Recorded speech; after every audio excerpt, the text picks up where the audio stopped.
There's one. That was cool.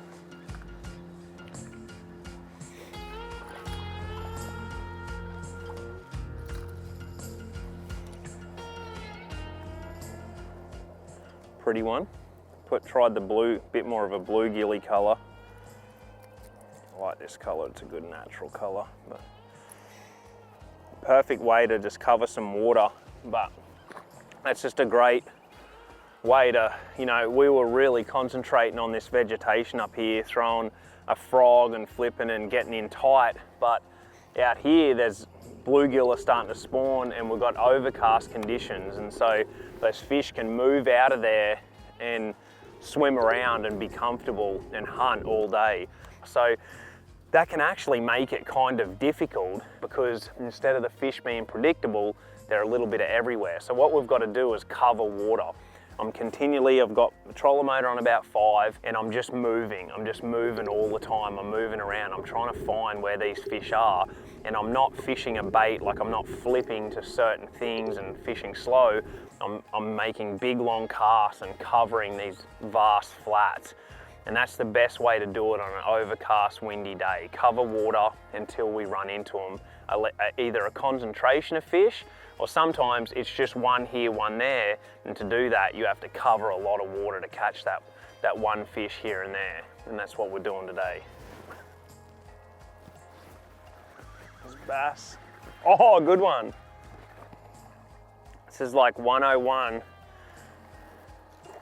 Just keeping an eye out on your surroundings. We'll look down at 360, seeing the big bluegill beds that are bedding right now.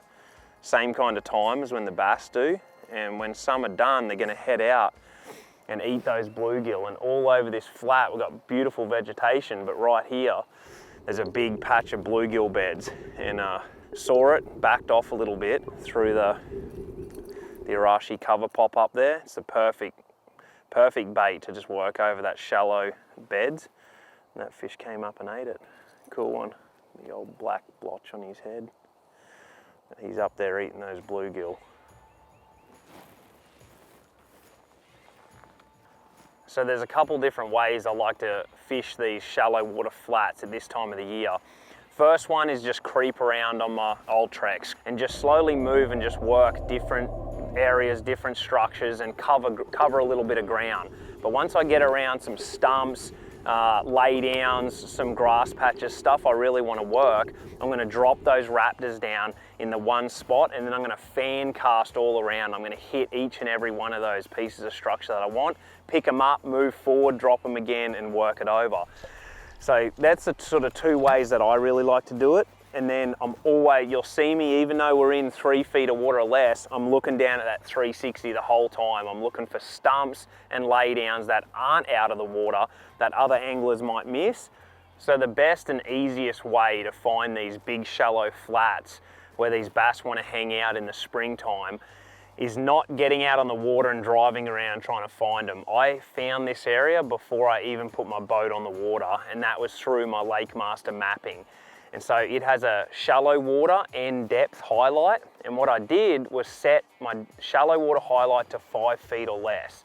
And so this bay turned red, the entire bay. There was no deep water contours before it. The entire bay was red. So I know this is a huge 5 feet flat. And as you can see down here, here's our boat. This entire bay and arm here is all red. And then the contours start back here. So we came up into this bay, and then this is where we started to find the bluegill beds and instantly started catching bass. That was cool. See that? Oh, good one. That was awesome. Changed my retrieve to a blooping retrieve and instantly got a result on the very first cast. Man, that is so cool. This is where those beds were, those bluegill beds. Changed up my color of the cover pop to exactly what those bluegill look like. And then instead of doing the fast walk retrieve, I'm gonna jump one more time. Oh, he came off, bugger. Well, changed up colors, still didn't get quite the result, but I've been doing this short, sharp twitching, and we got back over around these beds, and I just, on my very first try, I just mixed my retrieve up and I went with a blooping retrieve, and I just slowly blooped it and let it sit, blooped it and let it sit, and that fish reacted to it straight away. So that's a great lesson right there that, you know, if they're not biting it, there's a reason. Mix up your retrieve, same bait, same color, just slightly different retrieve, and got a reaction. Oh my God, that's a big one. Stay on, baby, stay on. This is the spot. Get around these bluegill beds. He's not as big as I originally thought, but that was pretty cool. Got one twitch.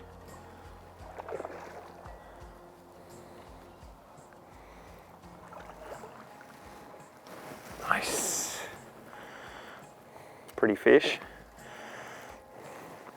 In this whole lake, there's one really good patch of bluegill beds, and every time we get around it and we throw this cover pop up there, one eats it. It's absolutely smoked it. Yeah, pretty fish.